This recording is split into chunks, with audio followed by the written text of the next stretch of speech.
music stopped first. 300 wolves turned as one, their conversations dying mid-word goblets, freezing halfway to lips. The great hall of Thornhaven fell silent in the way only a room full of predators could manage absolute waiting hungry. On the stone floor near the servants' entrance, a girl lay in a spreading pool of blood and spilled wine. Shards of crystal glittered around her like fallen stars catching the torchlight. Her hand was open, palm up, fingers still curved, as if trying to hold something precious that had slipped away. The silver chains on her wrists had burned through the thin fabric of her sleeves. Again. Serene Ashmore had been carrying Lord Matthias's finest crystal when someone she'd glimpsed blonde hair, heard a laugh like breaking ice, placed a footstool directly in her path. She'd had three choices: drop the tray, trip over the obstacle, or try to leap it with her damaged leg. She'd chosen poorly. Now she lay among the ruins of her uncle's ancestral goblets, watching the vaulted ceiling spin above her. The cut across her palm wasn't deep, but it bled enthusiastically, mixing with the wine until she couldn't tell which red belonged to her and which to the vintage. Her left ankle, the one that had healed wrong after the bear trap 3 years ago, screamed in a language beyond words. The crowd waited. They waited for the guards to drag her to the kennels, for the whipping she'd earned by destroying property worth more than her life, for her to beg, to plead, to grovel and weep and promise anything, if only they'd show mercy. Saren had learned many things in 12 years of bond servitude. The most important was this: mercy was a story people told themselves.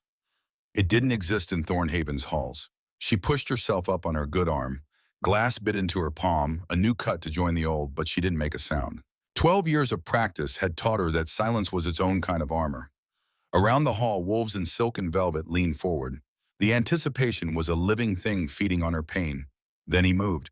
The man who'd been sitting in shadow at the high table, the one the servants whispered about in corners, voices dropping to nothing, stood. Not quickly, not with any urgency.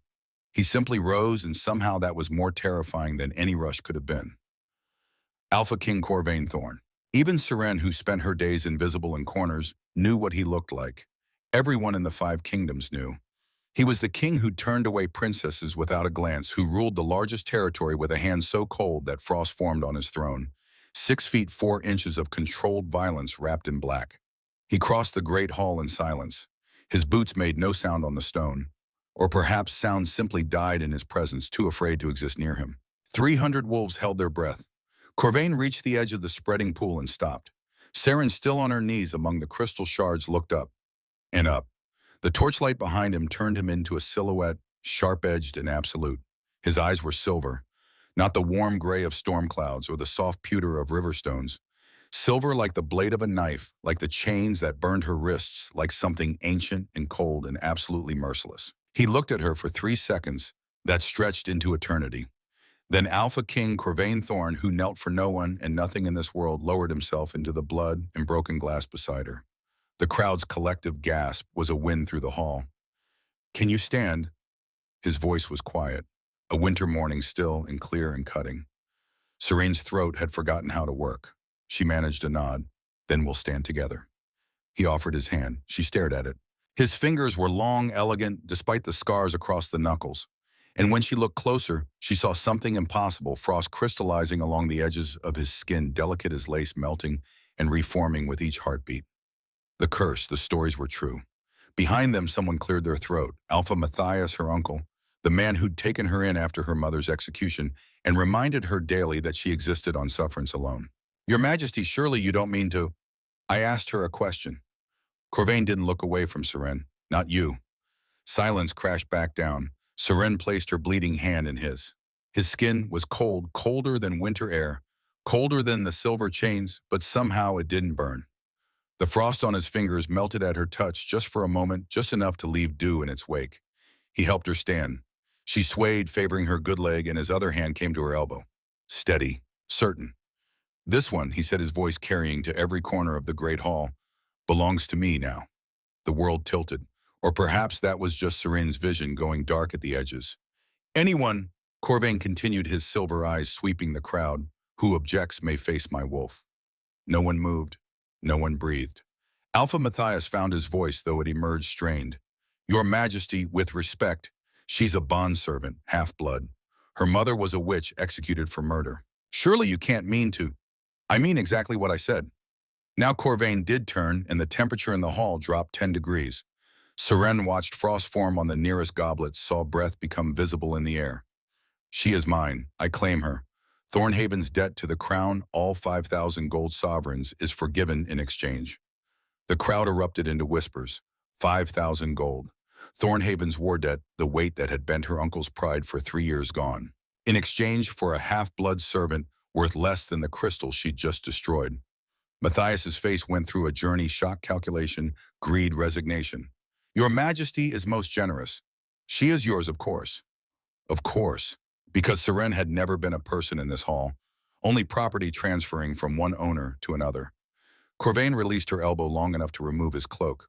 It was black wolf pelt, thick as winter, lined with silk that probably cost more than everything Seren had ever touched combined. He draped it around her shoulders with the care someone might show a wounded bird. The fur was warm, impossibly warm.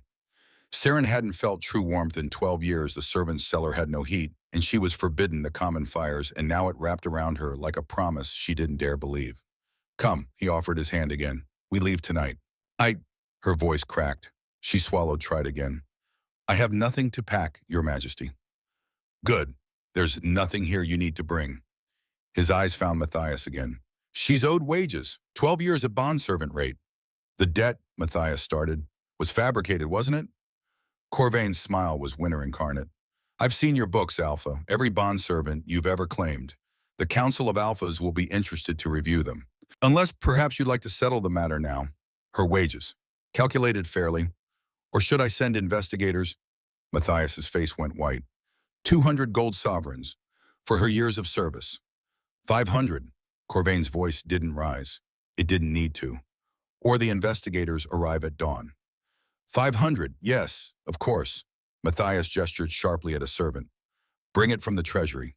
Now. They waited in silence. Seren swayed in the too-warm cloak, her hand still bleeding, her ankle throbbing. Around them, 300 wolves pretended not to stare while staring absolutely. The money arrived in a leather pouch. Corvain took it, tested the weight, then handed it to Seren. Yours. No one touches it but you. 500 gold sovereigns, enough to live on for 5 years. Maybe 10 if she was careful. She'd never held more than copper pennies in her life. Thank you, she whispered. Don't thank me yet. His hand found her elbow again, guiding her toward the door. You don't know what you're walking into. But she did know what she was walking away from, and anything at all was better than one more day in Thornhaven's halls. They had almost reached the great doors when a voice cut through the crowd. Young male familiar, in the way of a childhood nightmare, was familiar. Wait, Corvain stopped. Seren felt his muscles tense beneath the fine fabric of his coat.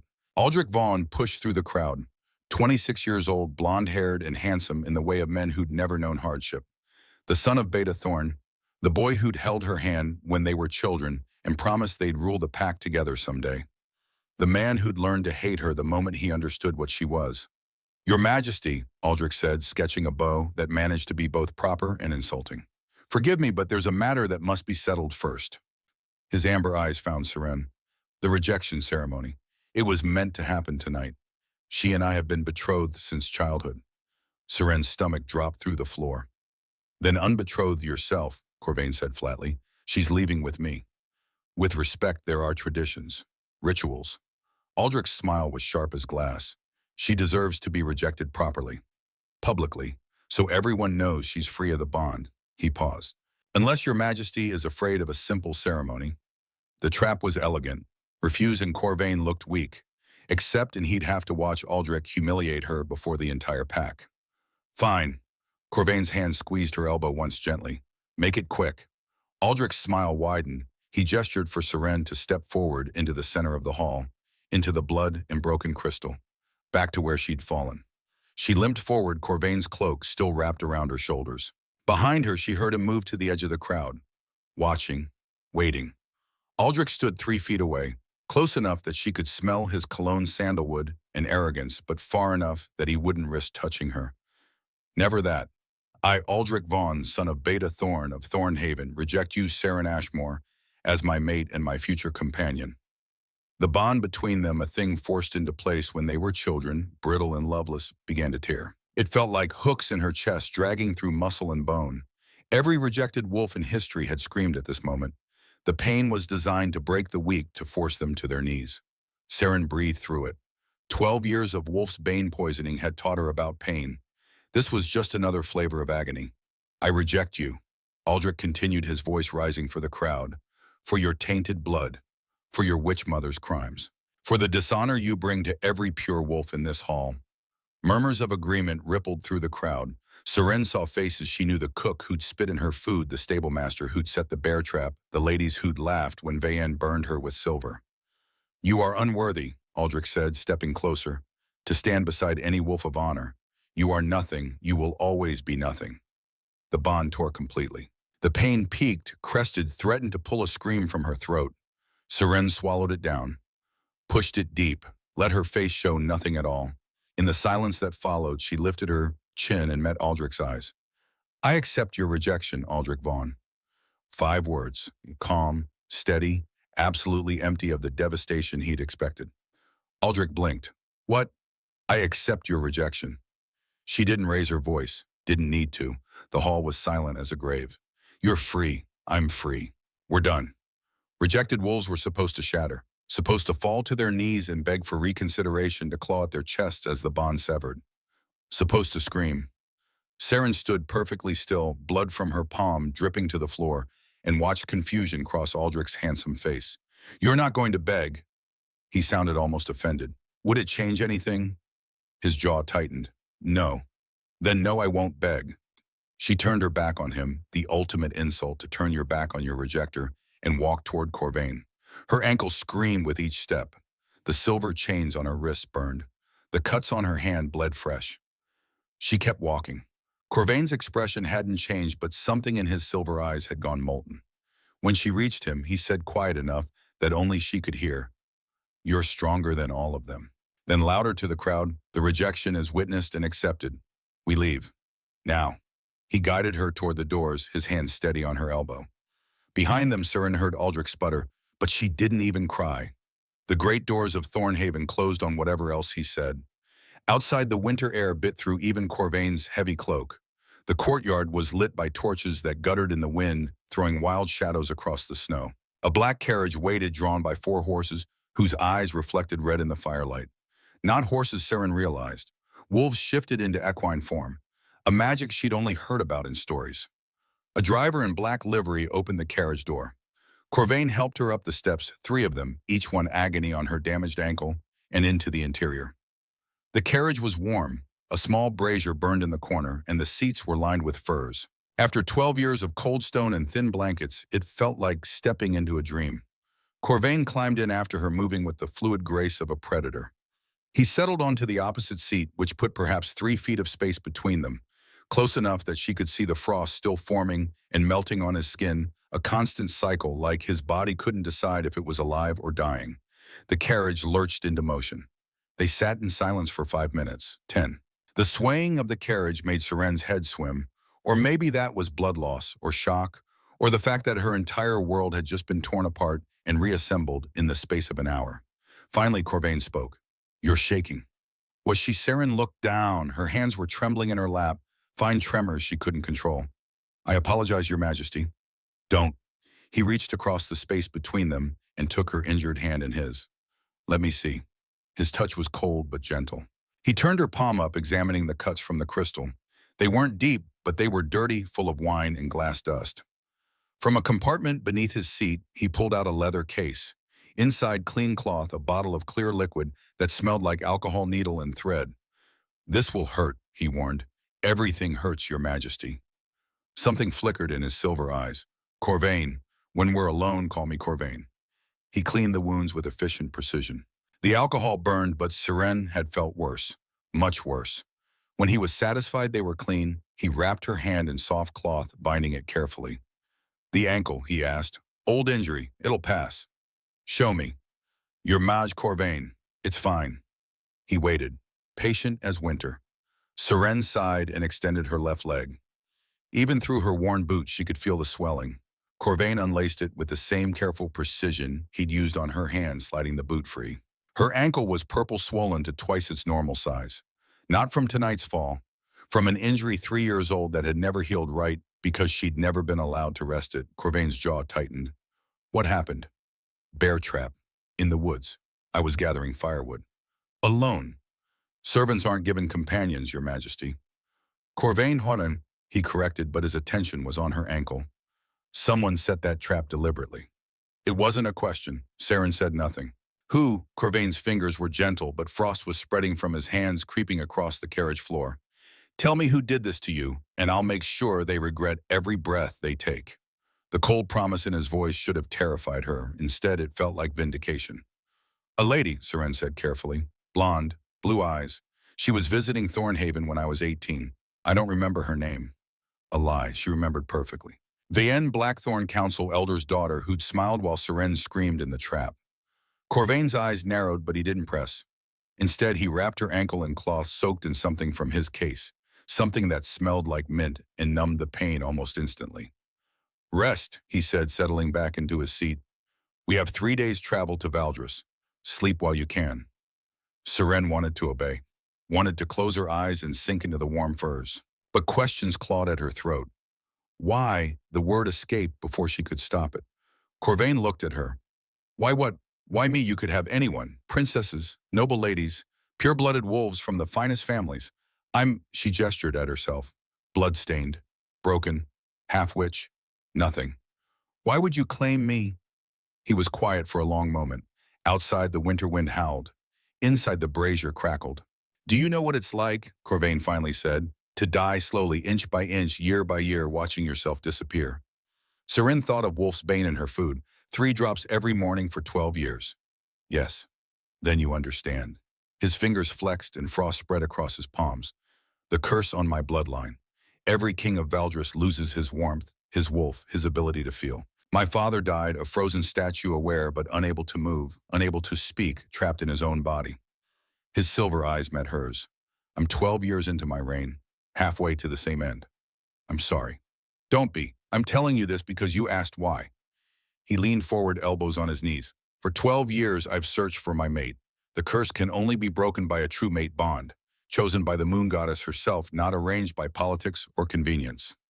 Seren's heart stuttered. You think I don't know what you are, he interrupted. But I know this: I met every eligible wolf in 5 kingdoms. Princesses, Alphas' daughters, nobles. Felt nothing. Not even a flicker. My wolf was silent. He paused, and when he spoke again, his voice was quieter.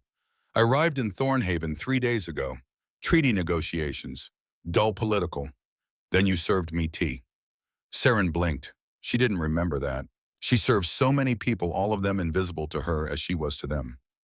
You placed the cup on the table, Corvain continued.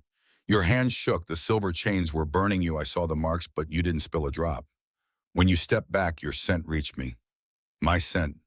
Rain and vanilla, like a storm breaking over summer fields, like ozone in the air after lightning. His eyes unfocused, remembering. My wolf woke. For the first time in 12 years, it stirred. Not much. Just enough to lift its head and notice Seren's throat had gone dry. That's all a scent. That's everything.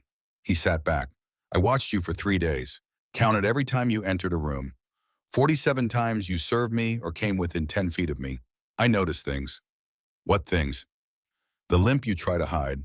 How you favor your right side because someone broke ribs on your left and they healed wrong. The way you hum when you think no one's listening, old forest songs the kind witches sang. How you take the night shifts in the kitchen because fewer people are cruel at midnight. He met her eyes. You thought you were invisible. You weren't. Not to me.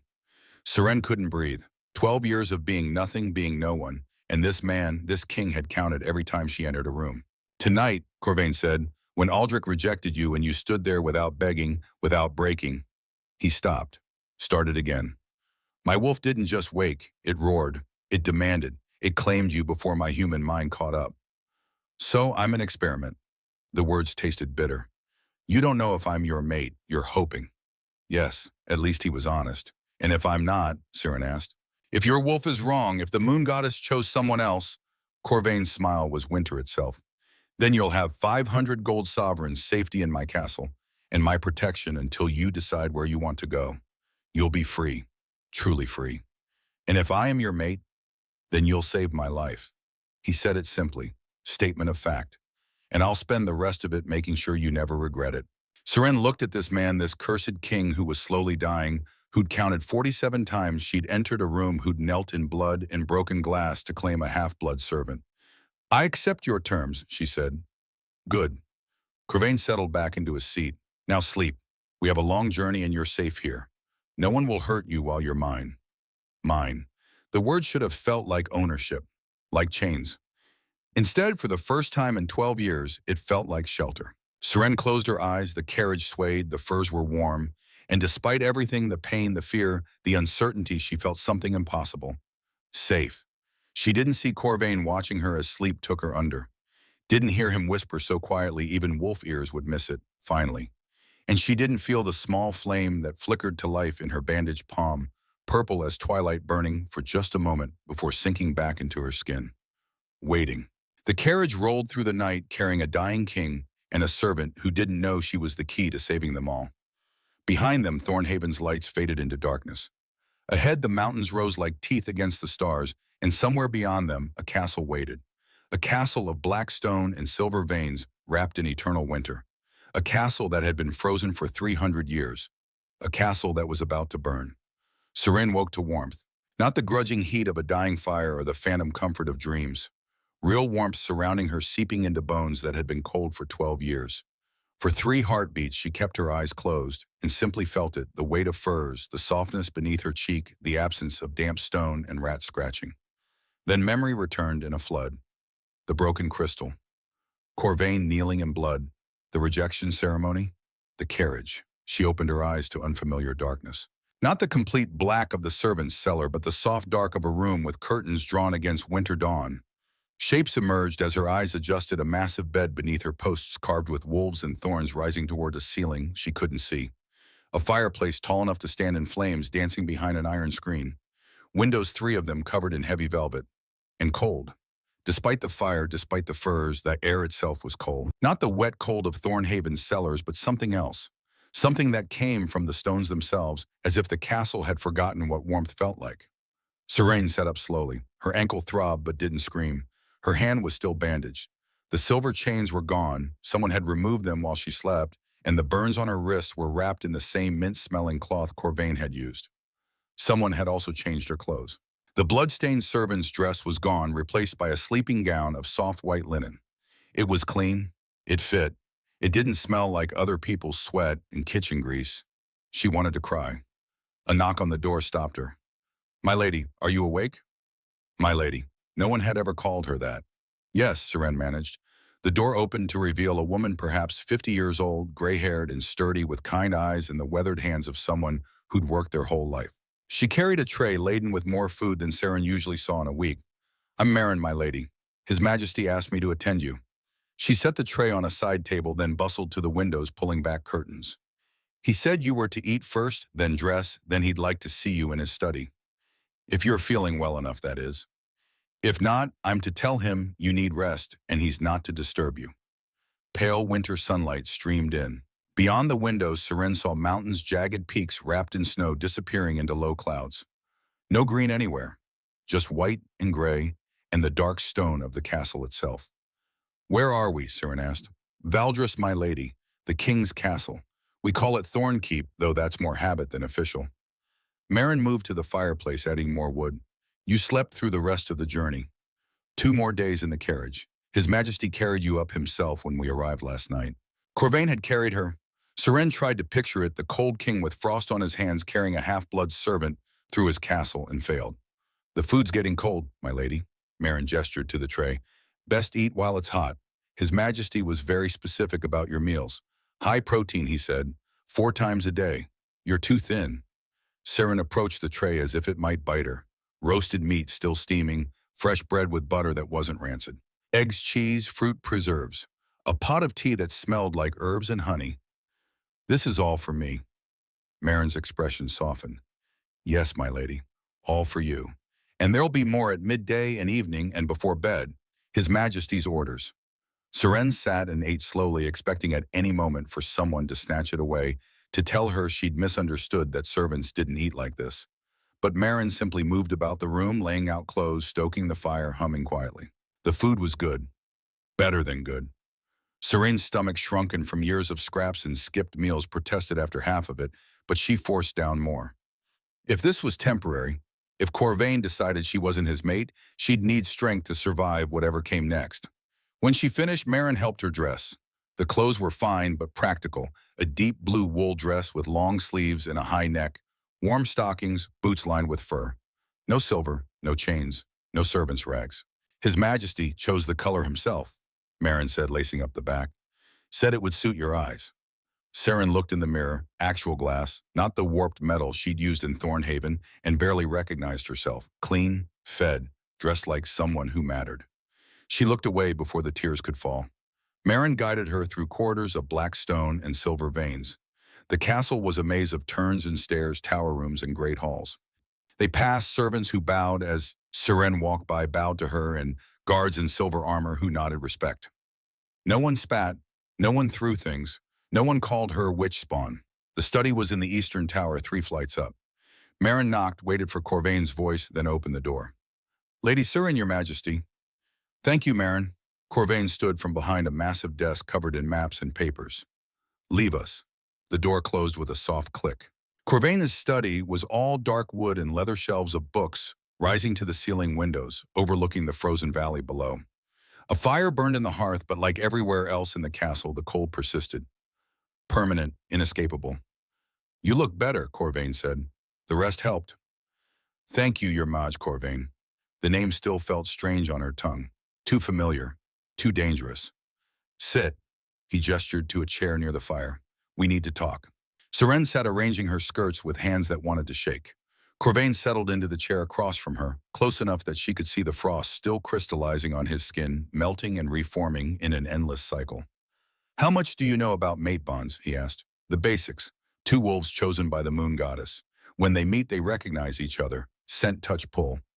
She hesitated. It's supposed to be immediate, absolute. Usually, yes. Corvain leaned forward, elbows on his knees. But I'm cursed. My wolf is half dead, trapped behind ice. Normal bond signs might not appear. We need to test it. Test it how? Touch. He held out his hand, palm up. The mate bond responds to physical contact. If you're mine, if I'm yours, we should feel it. Heat, recognition, something. Seren stared at his hand. The frost on his palm looked like lace, delicate and deadly. It won't hurt you, Corvain said quietly. I won't let it.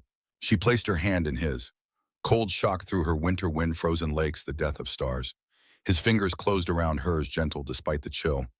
They sat like that, hands clasped, while seconds stretched into minutes. Seren felt something.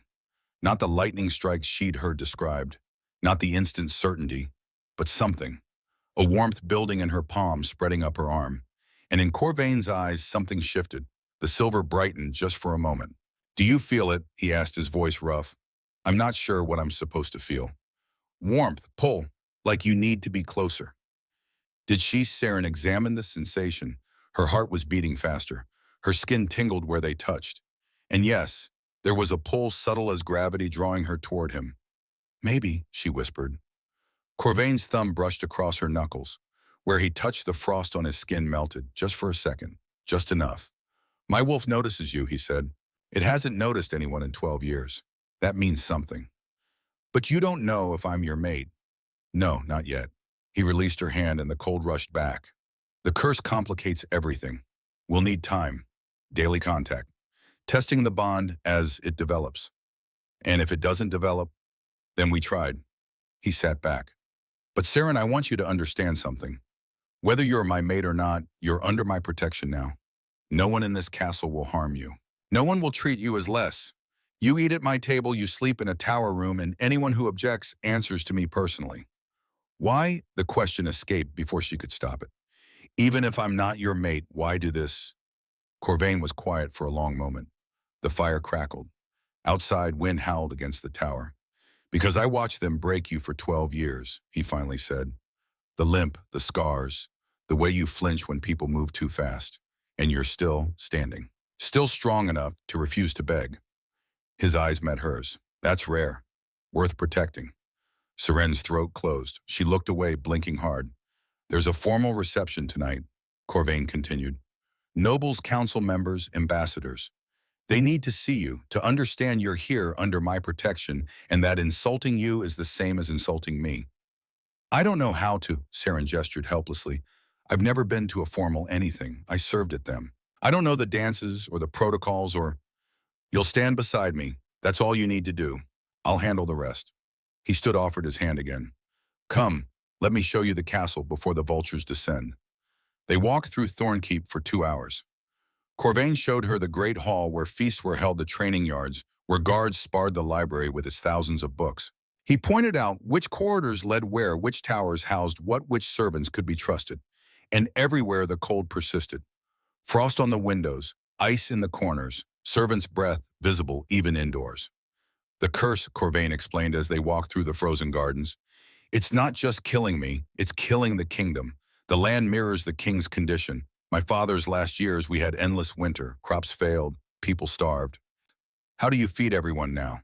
Trade. We have silver mines, the richest in 5 kingdoms. We buy food from the south. He stopped beside a rose bush entirely encased in ice. But it's not sustainable. Another 10 years like this, and Valdris will be a frozen wasteland. Seren touched the ice-covered rose. When you die, what happens?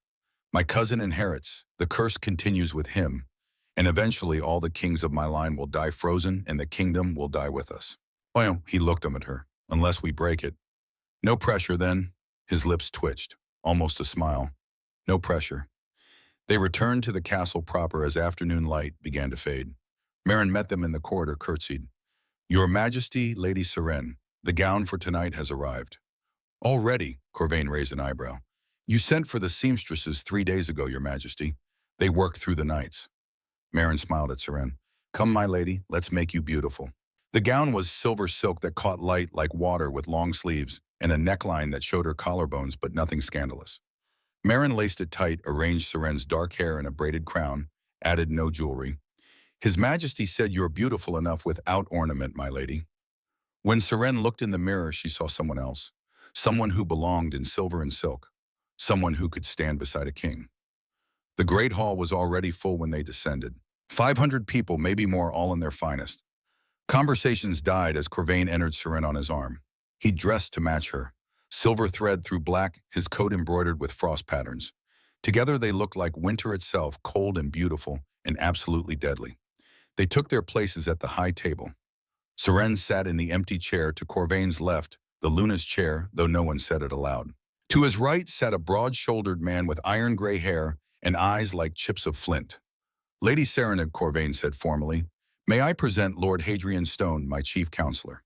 Hadrian bowed from his seat. My lady, welcome to Valdris. His voice was smooth, his smile warm, but something in his eyes made Seren's skin crawl. Thank you, Lord Hadrian. The feast began, course after course of roasted meats, fresh bread, vegetables preserved from autumn harvests. Wine flowed. Conversations rose and fell like waves. Seren picked at her food, hyper-aware of every eye in the hall stealing glances at her. Beside her, Corvain ate methodically, occasionally leaning close to murmur explanations. That's Ambassador Theron from the Eastern Territories. The woman in red is Lady Amara. She controls the southern trade routes. 10 minutes into the feast, a commotion at the doors. A woman swept in late but unapologetic. Blonde hair like spun gold, ice blue eyes. White silk dress that probably cost more than Thornhaven's annual taxes. Seren's blood turned to ice water. Vayen Blackthorn. Your Majesty. Vayen glided to the high table, curtsied with practiced grace. Forgive my tardiness. Family matters delayed me. Lady Vayen, bon. Corvain's voice was flat. How unexpected. Surely not that unexpected. Vayen's smile was sharp. When I heard you'd returned from Thornhaven with a guest, I simply had to pay my respects. Her eyes found Seren. And this must be her, the half-blood bondservant causing such a stir. The hall went silent. Seren felt 300 years of training screaming at her to lower her eyes, to submit, to apologize for existing. She met Vayen's gaze instead. Lady Seren, Corvain said, his voice carrying to every corner of the hall, is my honored guest. She sits at my table as an equal. Anyone who fails to treat her with appropriate respect will find themselves exiled from court. Vayen's smile didn't waver. Of course, Your Majesty. I meant no disrespect, simply surprise. After all, she's not quite what we expected for a potential Luna, is she? The temperature in the hall dropped 10 degrees. Frost formed on goblets. Breath became visible. Corvain stood slowly. The hall held its collective breath. Lady Vayen, he said, his voice quiet and absolutely deadly. You will address her as Lady Seren. You will speak to her with the courtesy due to any noblewoman. And you will never, he paused, letting the silence stretch, never question my choices in my own hall. Are we understood? Vayen went pale. Yes, Your Majesty. The next insult results in your permanent exile from Valdres. You may go. She fled, not walked, fled white silk skirts whispering against stone. Corvain remained standing, his eyes sweeping the hall. Let me be absolutely clear. Lady Surin is under my personal protection. She is to be treated with the respect and courtesy due to any potential mate. Anyone, his gaze found specific faces in the crowd. Anyone who fails in this regard will answer to me, personally. He sat, the hall exhaled. Beside Surin, Lord Hadrian leaned close. Well, he murmured, that was dramatic. Corvain's hand found Surin's under the table. Squeezed once, gentle.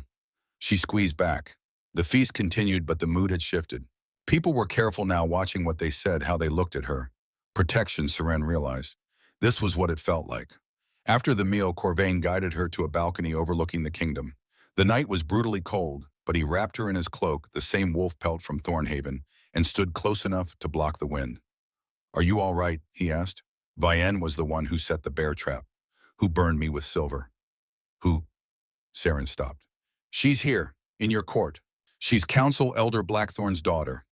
Politically, I can't exile her without cause. Corvain's jaw tightened. But I can make it clear that touching you means war with me. She won't risk it. You're sure? I'm sure. He turned to face her fully.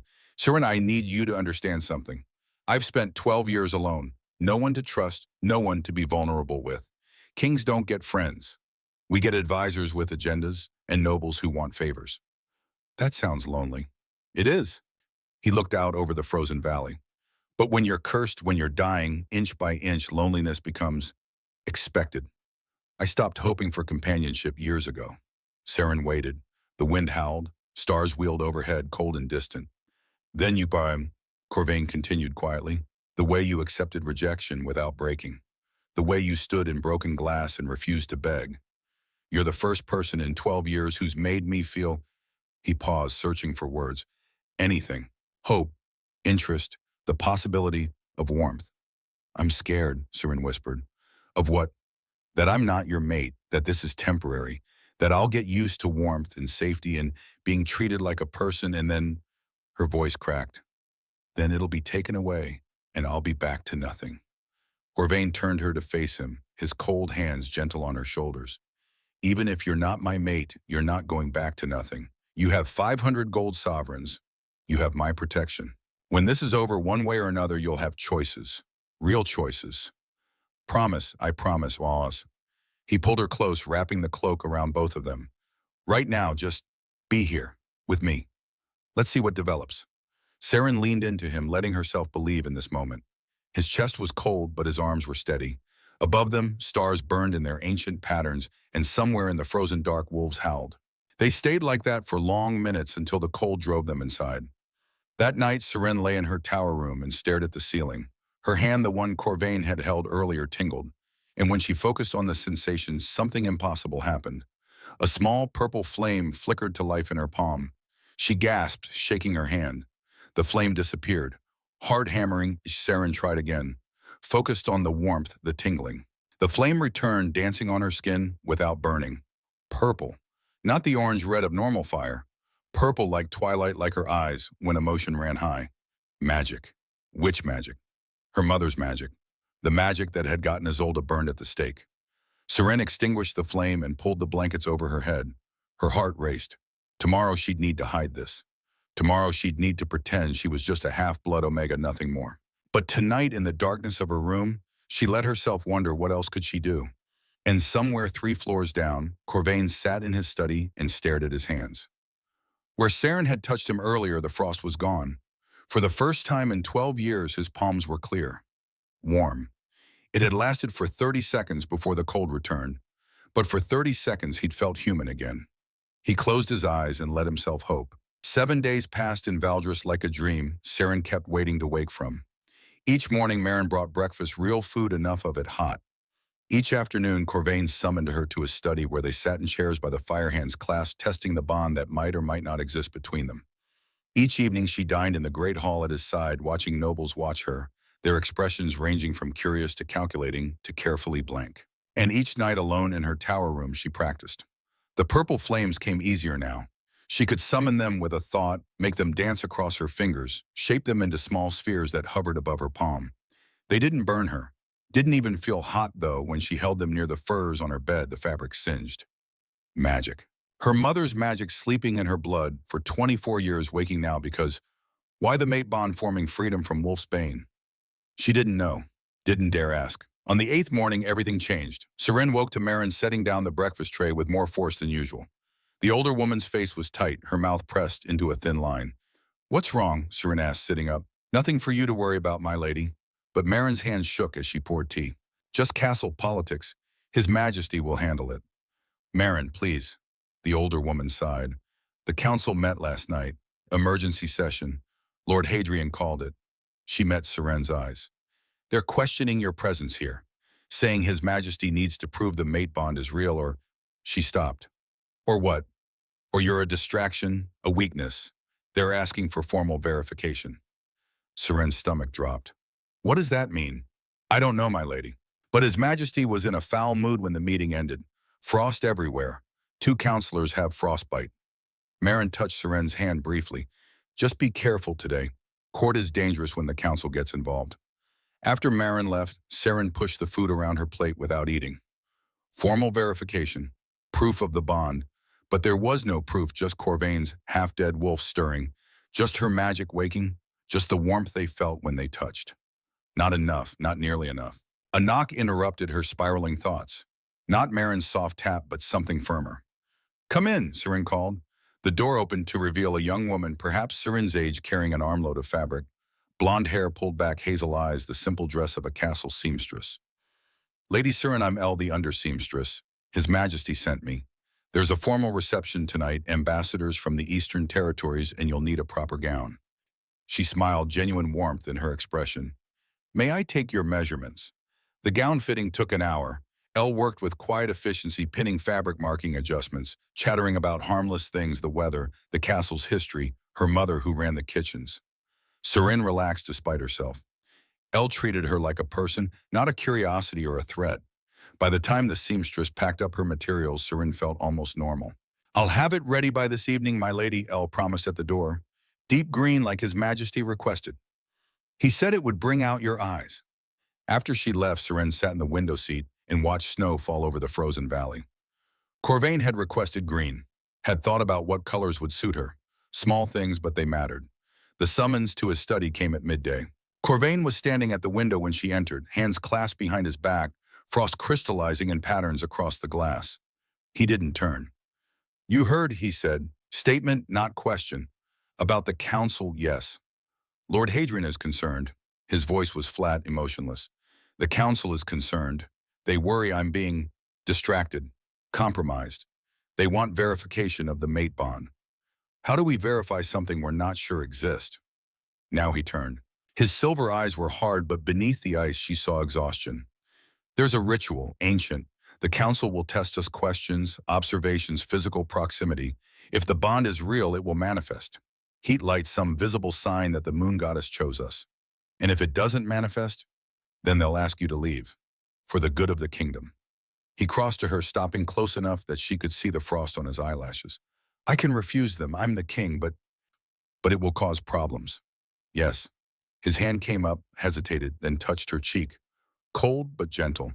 "I won't force you into this. If you want to leave now, take your gold and go. I'll understand." Seren covered his hand with hers. "When is the ritual?" 3 days after the reception tonight." His thumb brushed her cheekbone. "I'm sorry, I thought we'd have more time." "We'll make it work." She tried to sound confident, failed. "We have to." That evening, Seren descended to the great hall in deep green silk that flowed like water. Elle had outdone herself. The gown was elegant, without being ostentatious, the color rich as summer forests. Marin had woven Seren's dark hair into an intricate braid, adding small silver pins that caught the torchlight. "You're beautiful," Corvain said, when she reached the high table. He was in black and silver as always, but tonight there was silver embroidery at his collar and cuffs, matching her pins. You asked for green, Siren said. I did. He offered his arm, ready to face the ambassadors. The reception was smaller than the feast, perhaps 200 people instead of 500, but the atmosphere was different, tense, watching. Siren sat beside Corvain and tried to look like she belonged there. Across the hall, she spotted Lord Hadrian speaking quietly with a group of older nobles, council members, she guessed, all of them glancing her way with expressions that ranged from skeptical to hostile. 20 minutes into the reception, Vayen appeared. She wore white again, always white like a bride waiting for her ceremony. Her blonde hair was swept up, revealing a slender neck adorned with diamonds that probably cost more than a village. She approached the high table with practiced grace, curtsied to Corvain. Your Majesty, what a lovely reception. Her ice blue eyes slid to Siren. Lady Siren, how charming you look tonight. The insult was subtle, charming, not beautiful, like complimenting a child's drawing. Lady Vayen, Siren said evenly, white suits you, very bridal. Vayen's smile sharpened. One can only hope, my lady. After all, His Majesty will need a Luna soon. Someone suitable. She paused delicate. Someone the council approves of. Before Siren could respond, a servant appeared at Vayen's elbow, carrying a tray of crystal goblets filled with deep red wine. My lady, the servant offered, compliments of House Blackthorn. Vayen took one, then gestured for Siren to do the same. Please join me in a toast. To new beginnings. Corvain's hand found Siren's under the table. Squeezed once warning, but refusing would be an insult. Public witnessed. Siren took the goblet. The wine smelled rich, slightly sweet, normal.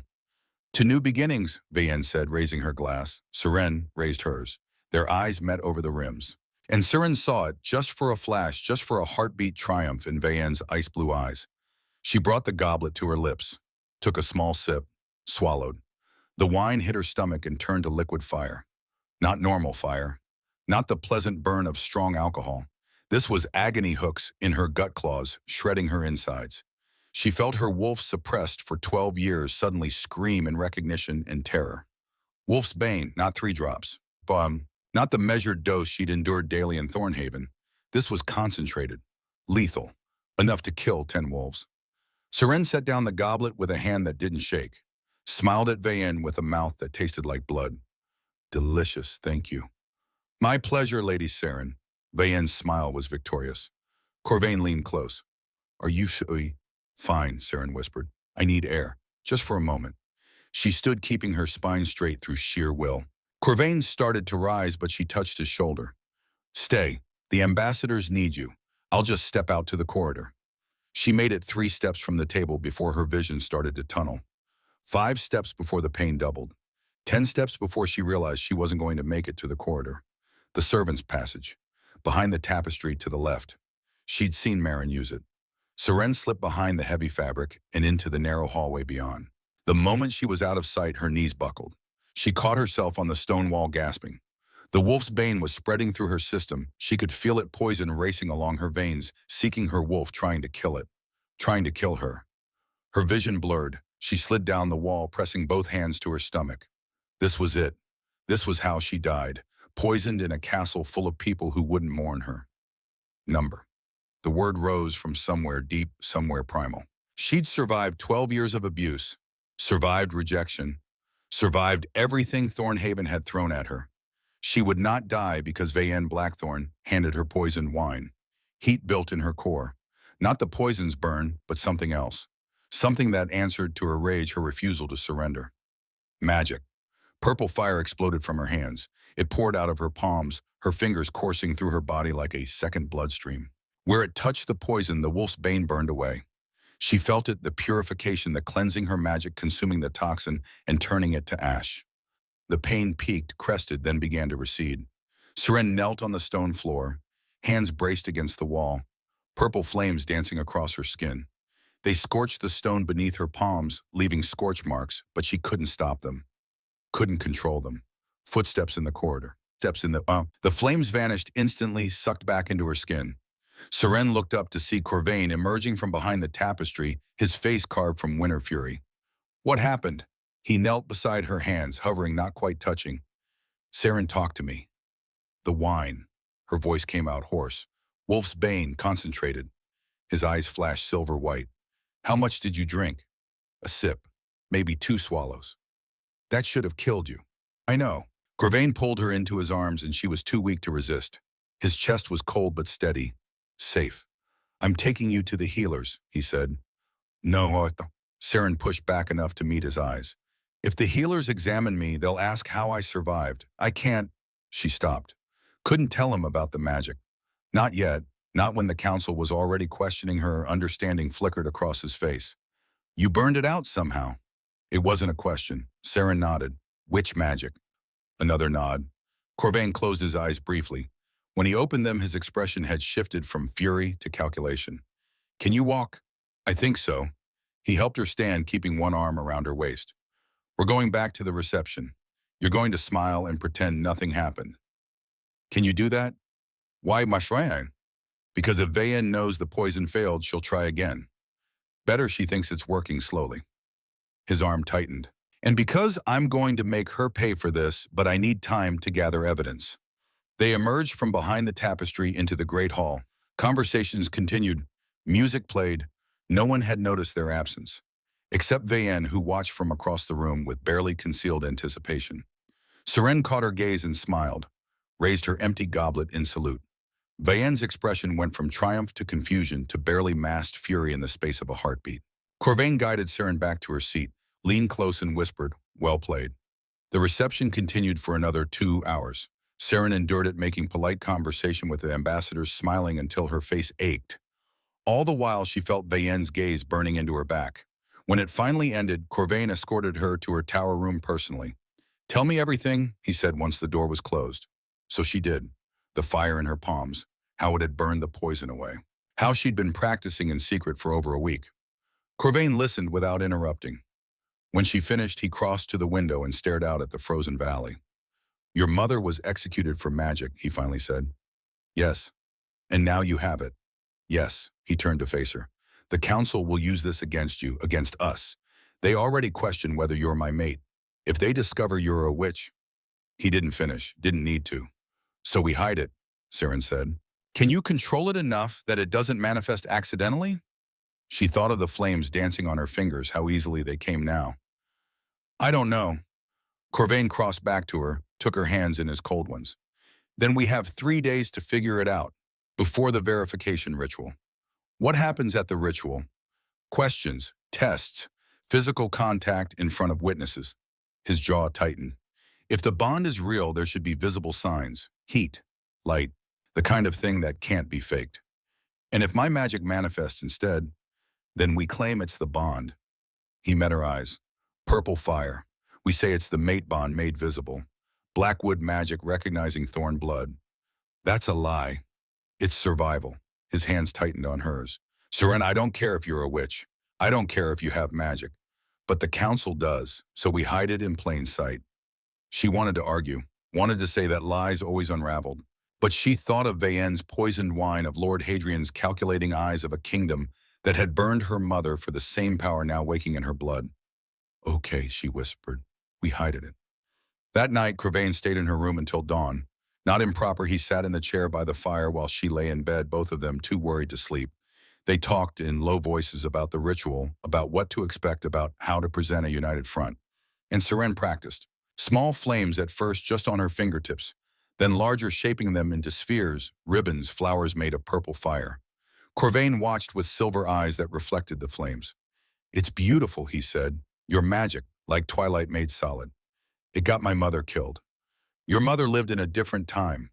Thornhaven is backward cruel. He leaned forward. Here in my kingdom, magic isn't death, it's just rare. The council won't see it that way. The council serves at my pleasure. His voice went hard. And they're about to remember that. 2 days before the ritual, Lord Hadrian requested a private audience. Corvain received him in the throne room, a deliberate choice, Seren realized. Not the informal study, but the seat of power. Making a point. Seren stood beside the throne, as was becoming her custom. Corvain had insisted. They need to see you as my equal, as Luna in all but name. Hadrian entered with 2 other council members, gray-haired men with sharp eyes and expensive robes. They bowed to Corvain, nodded politely to Seren. Your Majesty, Hadrian began, we've come to discuss the verification ritual. What about it? The council wishes to ensure it's conducted properly. No irregularities. His gaze flicked to Seren. Given the unusual circumstances. Unusual how? Corvain's voice was winter itself. Lady Seren is half-blood, untrained in courtly ways. And there are rumors about magic. Seren's blood turned to ice. What rumors? Scorch marks found in the servants' passage. Reports of purple light in your tower window. Hadrian's expression was concerned, but his eyes were calculating. We simply want to ensure there's no witchcraft masquerading as a mate bond. Silence stretched. Seren felt Corvain's rage like a physical thing, the temperature dropping, frost spreading across the throne beneath his hands. Let me be clear, Corvain said, each word precise as a blade. Lady Seren is my chosen mate. The verification ritual will prove it. Your concerns are noted and dismissed. Your Majesty, we mean no disrespect. Then stop disrespecting her. Corvain stood and even the counselors stepped back. The ritual happens in 2 days. You will conduct it fairly. You will accept the results. And if I hear one more whisper about witchcraft, I will personally investigate who's spreading lies about my mate. Am I understood? Hadrian bowed low. Perfectly, Your Majesty. After they left, Seren exhaled shakily. They know. They suspect. Corvain descended from the throne, took her hands. But suspicion isn't proof. We just need to survive the ritual. And if we can't fake a mate bond, then we don't fake it. His silver eyes searched hers. Seren, I need to tell you something. These past 8 days, touching you, laying near you, my wolf is waking. Slowly but definitely. The frost recedes when you're close. I feel warmer, more alive. That could just be, it's not just anything. He pulled her closer. I've spent 12 years dying. 8 days with you, and I feel hope. That means something. Hope isn't a mate bond. Maybe it's the beginning of one. His forehead touched hers, cold skin against warm. Maybe the bond forms slowly when the curse is involved. Maybe we just need more time. We don't have more time. Then we make the time we have count. He pulled back enough to meet her eyes. Tomorrow, the day before the ritual, I want to try something. Try what? Full contact, skin to skin, no barriers, no interruptions. If the bond is there, that should trigger it. Serene's heart hammered. That's intimate, I know. His hands tightened on hers. But we're out of options. Either we find the bond, or we fake it so well that even the council can't deny it. She thought of Vayenne's poison, of Hadrian's calculating eyes, of a kingdom that would burn her like they burned her mother if they knew the truth. Okay, she whispered. Tomorrow. That night, alone in her tower, Seren practiced magic until her hands shook with exhaustion. Purple flames danced and flickered, growing larger, more controlled. She shaped them into wolves, into crowns, into roses that bloomed and withered in seconds. And she prayed to the moon goddess that tomorrow would reveal a mate bond strong enough to hide the magic sleeping in her blood. Because if it didn't, she'd have to choose accept exile and save Corvain's reputation, or stay and risk everything on a lie. 3 floors below, Corvain sat in his study and stared at his hands. The frost was receding again, melting where Seren had touched him earlier. It came back, always came back, but slower each time. 8 days ago, his hands were ice within seconds of her leaving. Now it took minutes, hours sometimes. She was changing him, warming him, saving him. He just hoped he could save her in return. Outside, snow fell on frozen gardens. In the castle's shadows, Vayenne Blackthorn met with hired men, rogues, outcasts, wolves willing to kill for gold. And in the council chambers, Lord Hadrian studied ancient texts about curses and witches and the thin line between mate bonds and magic. The storm was coming. They had 1 day to prepare. 1 day to find a bond that might not exist. Or 1 day to forge a lie convincing enough to save them both. The day before the ritual dawned gray and cold. Seren woke before Marin arrived, her stomach knotted with dread. Tomorrow the council would test the mate bond in front of witnesses.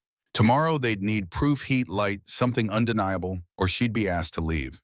And despite the warmth she felt when Corvain touched her, despite the electricity that had arced between them yesterday, she wasn't certain it was enough. A knock, not Marin's familiar tap. Heavier. Come in, she called. Corvain entered, still in his sleeping clothes, black linen shirt, dark trousers. His hair was disheveled, frost glittering at the tips. He looked like he hadn't slept at all. We're trying it today, he said without preamble. What I mentioned, full contact, no interruptions.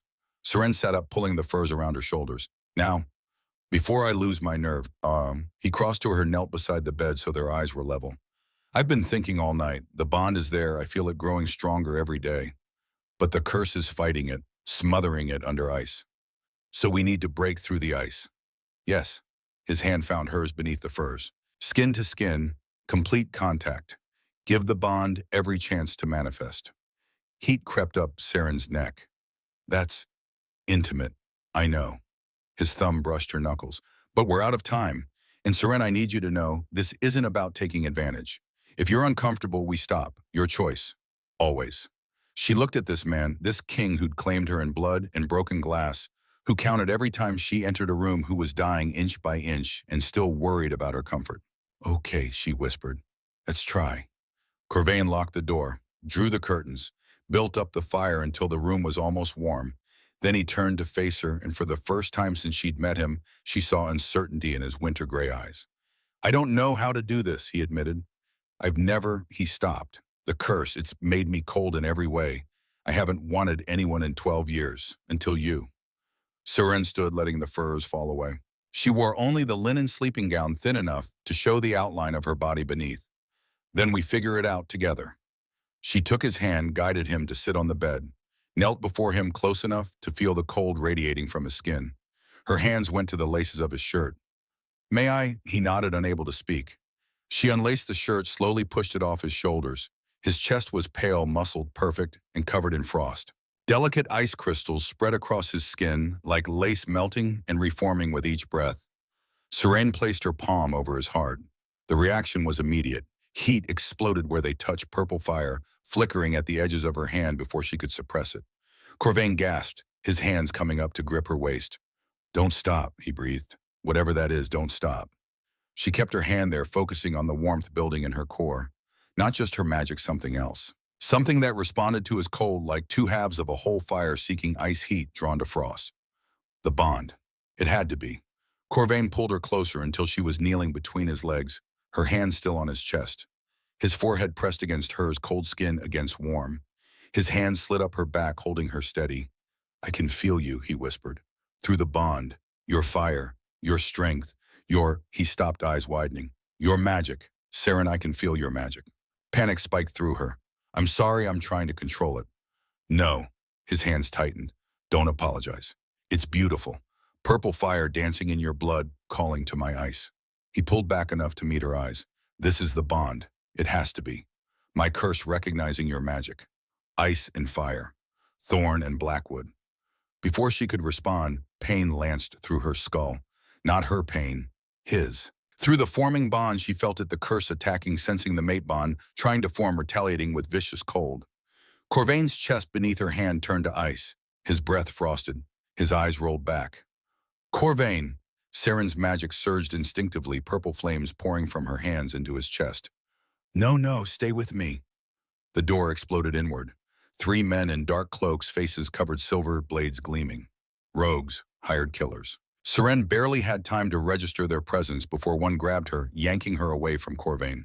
She screamed, magic flaring, but the rogue wrapped a silver chain around her throat.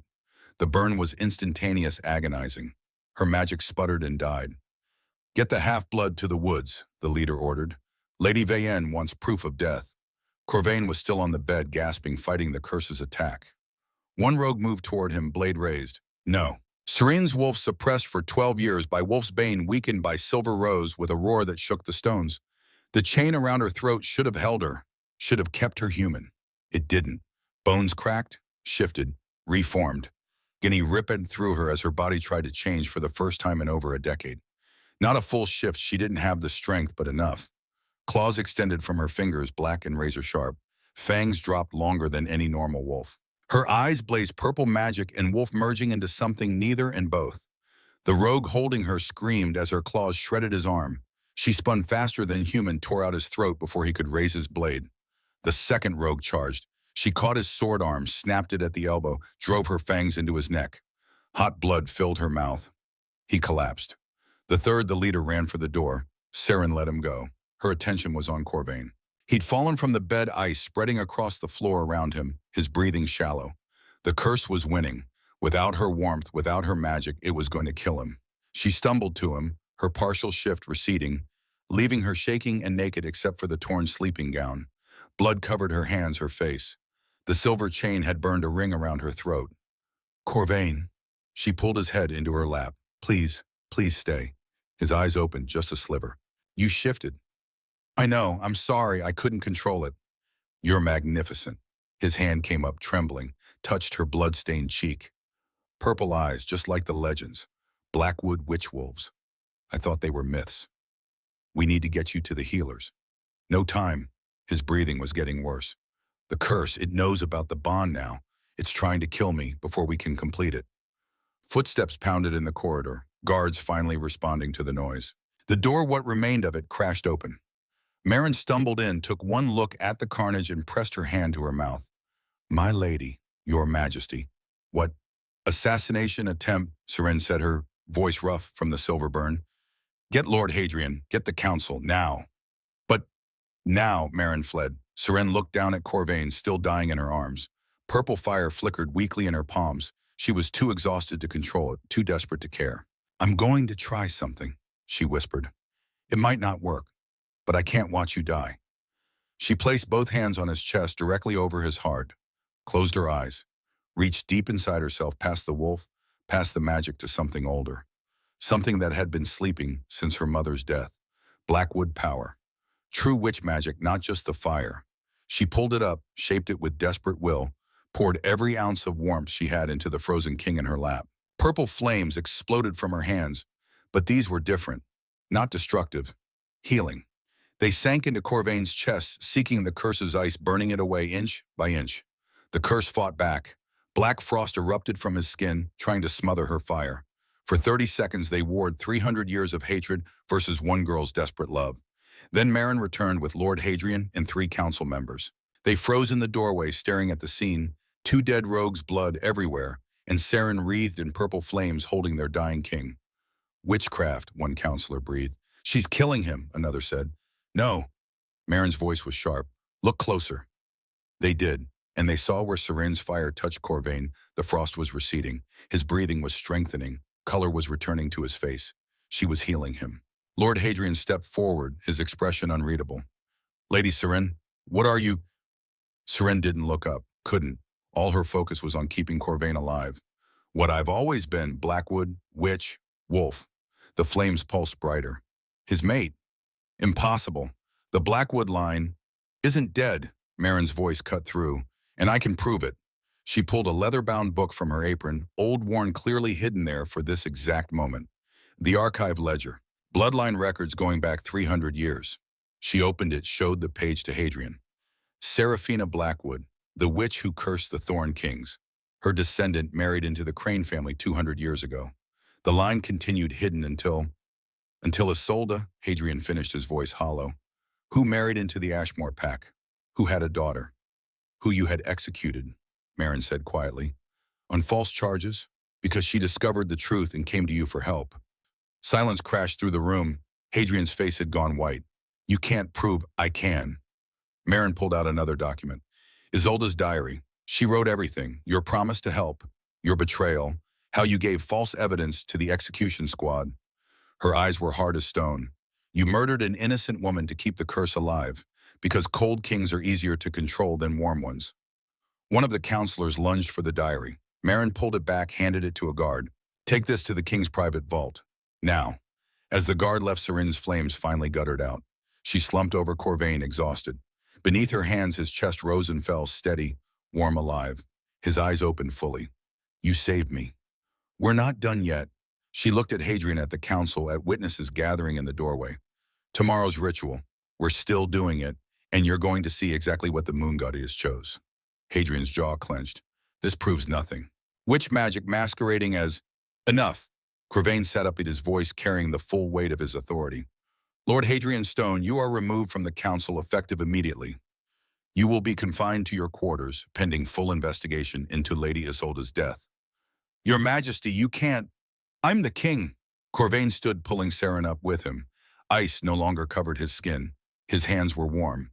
And you just tried to have my mate assassinated? Guards, take him. As they dragged Hadrian away, Corvain turned to the remaining counselors. The ritual proceeds tomorrow as planned. You want proof of the mate bond? He pulled Seren against him and purple sparks danced where they touched. You'll get it. That night, Seren lay in fresh chambers. Her old room was a crime scene and couldn't sleep. She'd killed 2 men, used magic publicly, revealed everything. A knock. Corvain entered without waiting, carrying blankets and pillows. What are you doing? Seren asked. Staying. He made a pallet by the fire. Someone tried to kill you today. I'm not leaving you alone. Corvain, I know it's improper. I don't care. He settled onto the pallet, looked at her. Please let me stay. So she did. And sometime before dawn, she left her bed and curled up beside him on the floor. He wrapped the blankets around them both, held her close, and for the first time in 12 years, his body was warm against hers. Tomorrow would bring the ritual. Tomorrow, the council would test the bond in front of hundreds of witnesses. But tonight, they had this.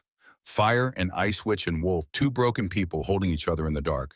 And it was enough. The throne room had never held so many people. Every noble, every council member, every servant who could crowd inside perhaps 500 total packed the vast space. They lined the walls filled, the balconies stood on tiptoe to see the center, where a silver circle had been drawn on the floor. The verification ritual. Seren stood outside the circle in a white dress symbolic of purity, though she felt anything but pure after yesterday's killings. Corvain waited across from her in black, his expression carved from winter itself. Between them stood the high priestess of the moon goddess, an ancient woman whose eyes had seen a century of kings. She raised her staff and silence fell. We gather to verify the sacred bond, she intoned, to see if the moon goddess has chosen these 2 as mates, or if, she paused, her gaze finding Seren, if darker forces are at play. Murmurs rippled through the crowd. Yesterday's events had spread through the castle like wildfire. Half the witnesses believed Seren had saved the king. The other half thought she'd cursed him. Lady Seren Ashmore, the priestess said, step into the circle. Seren obeyed, her bare feet touching silver. It should have burned. She was half witch and silver rejected magic. But she felt only cold metal, nothing more. AlphaKing Corvain Thorn, step forward. Corvain entered from the opposite side. They stood 6 feet apart, the priestess between them. The first test, she announced, recognition. True mates know each other's scent above all others. Lady Seren will be blindfolded. 10 wolves will pass before her. She must identify her mate by scent alone. A black silk cloth covered Seren's eyes. The world went dark. Footsteps approached. The first wolf passed close enough that she caught his scent, pine and leather. Not Corvain. She shook her head. The second, roses and wine. Female. Wrong. Third through 9th, all wrong. Sweat horses, various perfumes. None of them made her wolf stir. Then the 10th, cedar and leather and winter air. Her wolf surged, recognizing, demanding. Through the forming bond, she felt his presence like warmth against her skin. Him, Seren said. The 10th. The blindfold was removed. Corvain stood before her, and the priestess nodded. First test passed. The crowd murmured. 1 test down, 2 more to go. The second test, the priestess said. Resonance. True mates' hearts beat as one. She placed a hand on Seren's chest, then Corvain's. Closed her eyes, feeling their pulses. Seconds stretched. Seren tried to calm her racing heart, but she could feel Corvain through the bond, his nervousness, his hope, his determination. And then something shifted. Her heartbeat slowed, aligned, matched his rhythm exactly. 2 hearts, 1 pulse. The priestess opened her eyes. Second test passed. The murmurs grew louder. 2 down, 1 test remaining. The third test. The priestess said, her voice grave. The bond made manifest. True mates, when they touch, create something visible. Heat, light. Proof that the moon goddess has chosen them. She stepped back. Join hands. If you are truly mated, we will see the evidence. This was it, the moment everything depended on. Seren walked forward. Corvain met her halfway. They stood in the center of the silver circle, hundreds of eyes watching, and reached for each other. Their fingers touched. Nothing happened. Seren's heart sank. The bond was there. She felt it warm and growing, but it wasn't manifesting. No light, no heat, just 2 people holding hands. The crowd began to whisper. The priestess frowned. Perhaps, she started. Then Corvain collapsed. He went down, hard ice exploding across his skin, frost spreading from his body in a wave that cracked the stone floor. His back arched, breath coming in gasps. The curse, its final attack. He's dying, someone screamed. Seren dropped to her knees beside him. Through the bond, she felt the curse's fury. It knew it was losing, knew the mate bond was real, and it was going to kill Corvain, before the bond could complete. No, Seren placed both hands on his chest. Not like this, not now. Magic surged up from her core, not just fire, but everything. All the power she'd been suppressing, all the strength she'd inherited from Seraphina Blackwood, all the love she felt for this dying king. Purple flames erupted from her hands. But this time she didn't hide them, didn't suppress them. Let them pour out in a torrent visible to every witness in the throne room. The crowd gasped. Someone screamed, "Witchcraft!" Seren didn't care. She channeled everything into Corvain, feeling the curse fight back 300 years of hatred trying to smother her flames.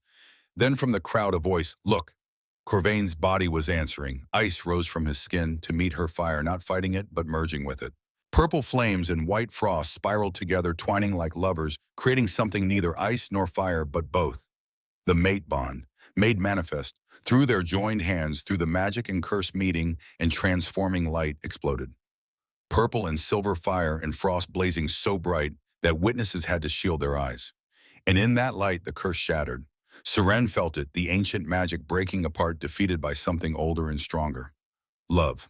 True mate love, chosen by the moon goddess herself. Blackwood and Thorn finally united. The light faded. The flames died. The ice melted. Corvain lay on the stone floor gasping. But his skin was warm. Actually warm. No frost. No ice. Just flesh and blood and life. "It's gone," he breathed. "The curse. I can't feel it anymore." Seren helped him sit up. Around them, the throne room had gone absolutely silent. The high priestess stepped forward, her ancient face transformed by wonder. "In all my years," she whispered, "I have never seen such a bond. The moon goddess has not only chosen you, she has used you to break an ancient curse." She raised her staff. "I declare this bond verified. Seren Ashmore, I am the true mate of Corvain Thorn, chosen by the goddess herself." The crowd exploded into noise. Cheers, gasps, arguments. Seren barely heard them. She was too focused on Corvain, on the warmth of his hands, on the bond thrumming between them like a living thing. "Your Majesty." A guard pushed through the crowd. "There's a situation. Lord Hadrian has escaped custody." Before anyone could react, Hadrian himself appeared at the throne room entrance, flanked by hired guards. His face was twisted with rage. "This is an abomination," he shouted. "Witchcraft, not a mate bond. That creature has cursed our king." "By Lord Hadrian," the priestess said coldly. "You were removed from—" "I don't answer to you, old woman." Hadrian's eyes found Seren. "She's a witch. Her mother was a witch. They should both have burned." Corvain stood, pulling Seren up with him. "You murdered Isolde Ashmore. We have proof. The diary, the ledgers, lies, all lies." Hadrian gestured and his hired guards advanced. "I've served this kingdom for 30 years. I won't let it fall to witchcraft." Then from the crowd movement, Vayen Blackthorn stepped forward, her white dress pristine, her face perfectly composed. "Lord Hadrian speaks truth," she announced. "I witnessed Lady Seren use magic. Dark magic. She's dangerous." "You hired assassins to kill her," Corvain said flatly. Vayen's composure cracked. That's not—" "We captured one alive." Marin appeared, pushing a bound rogue forward. "He's already confessed. 500 gold sovereigns to kill Lady Seren, paid by House Blackthorn." The crowd's noise reached a fever pitch. Council members were shouting. Guards were drawing weapons. The throne room teetered on the edge of chaos. Then Seren felt it. Her wolf no longer suppressed, no longer weakened. Rising, demanding. And for the first time in her life, she let it. The shift was agony and ecstasy combined. Bones shattered and reformed. Skin rippled and changed. Her vision sharpened, colors bleeding away except purple-edged sight. She grew, and grew, and grew. When the shift completed, silence crashed through the throne room. Seren stood in wolf form, 800 pounds of white fur and purple eyes larger than any wolf in living memory. Magic rippled through her coat like flames, purple fire dancing harmlessly across white fur. She was magnificent. Terrible. The Blackwood witch wolf of legend come to life. Vayen screamed. Hadrian's guards dropped their weapons and ran. Seren padded forward, her massive paws silent on stone. She stopped before Vayen lowered her head until they were eye to eye. The shift back was faster. She stood naked except for the purple flames that covered her like a garment, and she didn't care. Let them see. Let them all see what she was. "Vayen Blackthorn," she said, her voice echoing with power. "You tortured me for years. You poisoned me. You hired killers to murder me." She raised her hand and fire danced on her palm. "I could kill you, burn you like they burned my mother." Vayen was crying, mascara running down her face. Please, but I won't. Siren's hand closed, extinguishing the flame. Because I am not my ancestor. I don't curse out of hatred. I heal out of love. She gestured and guards moved forward. You're exiled, permanently, branded as attempted murderer. If you return to any territory in the 5 kingdoms, you burn. They dragged Vayen away, her screams echoing. Siren turned to Hadrian. You murdered my mother, betrayed the king's trust, protected a curse that killed generations. I served the kingdom, Hadrian spat. Weak kings destroy nations. Your mother discovered the truth and I did what was necessary. You killed an innocent woman. Corvain's voice was winter itself. Life imprisonment, silver chains, no visitors, no mercy. As guards took Hadrian, he fought, screaming about witches and curses in the kingdom's doom. Siren watched him go, feeling nothing. No satisfaction, no vindication, just exhaustion. Corvain wrapped his cloak around her, covering her. His warmth, real warmth, without any ice, seeped into her. Is it done? She whispered. Almost. He turned to face the crowd, raised his voice. 3 months from today, I marry my mate. Seren Ashmore will become Queen of Valdres. Anyone who objects can leave now. No one moved. Good. He looked at the high priestess. Perform the ceremony early. Tomorrow. The priestess smiled. As you wish, your majesty. 3 months later, spring came to Valdres for the first time in 50 years. Seren stood at her tower window watching flowers bloom in gardens that had been frozen since before she was born. Purple crocuses pushed through thawing earth. Green shoots appeared on branches that had been dead for decades. The air smelled of rain and growing things instead of endless ice. Her fire magic had done that. Gentle warmth poured into the land day after day, coaxing it back to life, undoing half a century of winter. Your Majesty, Marin entered, carrying the coronation gown. It's time, Your Majesty. Seren had been queen for 3 months, married the day after the ritual, crowned a week later, but the title still felt strange. The gown was crimson silk embroidered with gold flames that seemed to dance as the fabric moved. Heavy, regal, nothing like the servant's rags she'd worn in Thornhaven. Marin laced it, carefully arranged Seren's dark hair in an elaborate style, woven with fire opals. You're glowing, my lady, Marin said softly. She was, literally. Seren's skin held a faint luminescence, purple-tinged, a side effect of accepting her magic fully. She'd stopped trying to hide it weeks ago. How do I look? Seren asked. Like a queen. Marin's eyes were wet. Your mother would be so proud. Seren's throat tightened. Today wasn't just her coronation. It was vindication. The Great Hall had been transformed. 500 guests from all 5 kingdoms, alphas, nobles, diplomats. And in the center, a new statue, white marble, 8 feet tall, carved with exquisite detail. Isolde Ashmore, innocent martyr. Mother of the queen who broke the curse. Seren stopped before it reached up to touch the cold marble. I wish you could see this, mother. Behind her, Corvain appeared, dressed in deep blue and silver. No black. He hadn't worn black since the curse broke. She can, he said gently. I believe she's watching. Together they walked to the dais where the high priestess waited. But before the ceremony could begin, trumpets sounded. Envoy from Thornhaven, a guard announced. The crowd parted, and through it walked 3 people Seren recognized, Alpha Matthias in chains flanked by council guards. His face was gaunt, defeated. Your Majesties, one guard said, bowing. The Council of Alphas has completed their investigation into Alpha Matthias Ashmore's crimes. We bring him to face royal judgment. Seren looked at her uncle, the man who'd taken her in and made her life hell, who'd fabricated debts and sold her into bond servitude, who'd profited from her mother's execution. What did they find? Corvain asked. 47 victims over 20 years. Debt fraud, illegal, bond servitude, conspiracy, and Lady Isolde's death. The council has stripped him of his alpha title and seized all assets. The guard paused. They ask that you pronounce final sentence, Your Majesty, as his crimes began with your mother. All eyes turned to Seren. She could demand his death.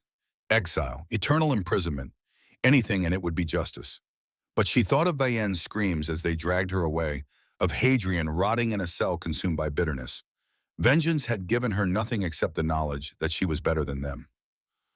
Life imprisonment, Seren said. Not in silver chains, I'm not cruel.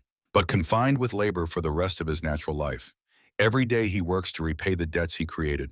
Every day he sees what happens when you trade humanity for greed. Matthias sagged. Seren, niece, please. I'm not your niece, I'm your queen. Her voice was steady. And this is mercy. Be grateful I'm not my ancestor. They took him away, and as he disappeared, Saren felt lighter. The coronation ceremony was brief.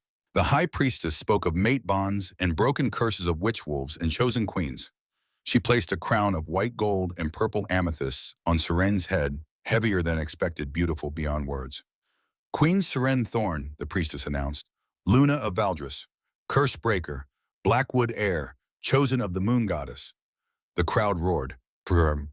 Seren stood beside Corvain, his hand warm in hers, and for the first time in her life, she felt like she truly belonged. The feast afterward was magnificent. Course after course, wine flowing, music playing. Seren sat at the high table and watched nobles who would have spat on her 6 months ago bow and smile and offer congratulations. It would have been satisfying if it weren't so hollow. You're thinking too hard, Corvain murmured, leaning close. Just wondering if they actually respect me or if they're afraid. Both, and it doesn't matter. He took her hand, pressed a kiss to her knuckles. They'll learn. Give it time. Halfway through the feast, Elle appeared with a small box. Your Majesty, this arrived from Thornhaven, from a Lady Vera Crane, Saren's cousin, Matthias's daughter. They hadn't spoken since childhood. Inside the box, a letter and a small portrait of Isolde painted when she was young. Seren, I was wrong about everything. About you, about your mother, about what Father told us. The Council's investigation revealed truths I should have questioned years ago. Your mother was innocent. Mine is complicit. And you suffered while I did nothing. I don't ask for forgiveness. I don't deserve it. But I wanted you to have this portrait. It's the only one that survived the execution. She was beautiful. Like you. I'm trying to make amends. Thornhaven is broken, but I'm working to rebuild it without cruelty, without lies. Maybe someday you'll visit. Maybe not. Either way, I'm sorry. And I'm proud of what you've become. Virisrin stared at the portrait. Her mother's face young, smiling with the same dark hair and gray-green eyes. She'd never seen her mother happy. Only the memories of screaming and fire. Tears blurred her vision. Corvain's arm came around her shoulder, steady. She'd be proud, he whispered, of all of it. The queen you've become, the mercy you've shown, the kingdom you're healing. I wish she could have seen it. Maybe she can. That night after the feast ended and guests departed, Seren stood on the balcony overlooking Valdris. The valley below was green now, dotted with flowers. In the distance, farmers were planting crops in soil that had been frozen for half a century. 3 months ago, this was all ice, Corvain said, joining her. Now look at it. Your curse didn't just affect you, it affected everyone. And your love didn't just save me, it saved them too. He wrapped his arms around her from behind, rested his chin on her shoulder. Have I told you today that I love you? Only 4 times. Unacceptable. I love you. You're the fire that thawed my frozen heart, the light in 12 years of darkness, the mate I spent my whole reign searching for. Seren leaned back against him, watching stars appear in the darkening sky. I love you too, even when you're insufferably romantic. They stood like that for long minutes, comfortable in silence. Then impossibly she felt something. A presence. Warm, familiar, loving. She turned, and there, just for a moment, translucent as moonlight, stood 2 figures. Her mother Isolde, young and smiling, and beside her an older woman with the same dark hair, the same gray-green eyes. Seraphina Blackwood, the witch who'd started it all. Mother, Seren whispered. Isolde smiled. No words, but Seren felt everything: pride, love, peace. Her mother was free. Not trapped in death, but at rest, finally vindicated. Seraphina stepped forward, her form flickering. She raised a hand, touched Seren's cheek with fingers that felt like summer wind. Then she turned to Corvain, and her expression transformed: regret, sorrow, forgiveness. I'm sorry, Seraphina's voice echoed, barely audible. For the curse, for the pain I caused. Love turned to hatred makes monsters of us all. She looked at Seren and Corvain together. But you've broken the cycle. Chosen love over vengeance, healing over hatred. You're forgiven, Corvain said, his voice rough with emotion. Seraphina smiled, radiant, free, and faded. Isolde lingered a moment longer, her hand over her heart, then vanished like morning mist. They were gone, but the warmth remained. Seren sagged against Corvain, tears streaming. They were here. They saw. I know. He held her tighter. They saw everything, and they're at peace. 1 year later, Seren stood in the same place watching the same valley. But this time she held a baby in her arms. A girl. Dark hair, gray-green eyes that sometimes flashed purple. Born 3 weeks ago during a spring thunderstorm, crying with lungs that could wake the castle. They'd named her Isolde, for the grandmother who'd sacrificed everything, for the mother who'd been innocent, for the legacy of strength and magic and love that ran through Blackwood blood. She's going to be powerful, Corvain said, touching his daughter's tiny hand. I can feel it. Witch and wolf combined. She'll be free, Seren corrected. No bond servitude, no silver chains, no one telling her she's worth nothing. She kissed Isolde's forehead. She'll know she's loved from the first breath to the last. She'll be spoiled. Absolutely, Seren smiled, but strong and kind and brave enough to choose mercy over vengeance. Corvain wrapped his arms around them both, his mate, his daughter, his family. Below Valdris thrived in endless spring. The frozen kingdom had become a garden, and every flower that bloomed was proof that even the coldest winter eventually ends.